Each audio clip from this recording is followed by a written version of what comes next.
శ్రీ గురుభ్యో నమః.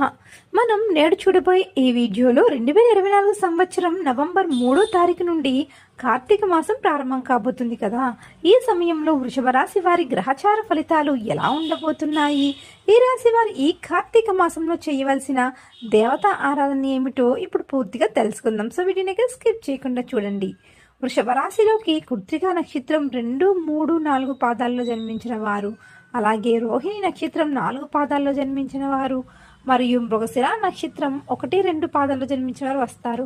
ఈ రాశి ద్వాదశ రాశుల్లో 2వ రాశి. ఈ రాశి యొక్క అధిపతి శుక్రుడు. వృషభ రాశి వారికి నవంబర్ నెలలో రవిబలం అనుకూలంగా ఉండటం వలన ఆరోగ్యపరంగా ఎలాంటి సమస్యలు ఉండవు. అలాగే ఈ రాశి వారికి నవంబర్ నెలలో తృతీయ స్థానంలో కుజుడు సంచరిస్తున్న కారణంగా వీరికి ఆకస్మిక ధనలాభం కలుగుతుంది. అలాగే వీరికి ఈ సమయంలో ఉద్యోగపరంగా కూడా అనుకూలంగానే ఉంటుంది. అలాగే వీరికి ఈ సమయంలో ప్రమోషన్స్ రావడంతో పాటుగా వారు కోరుకున్న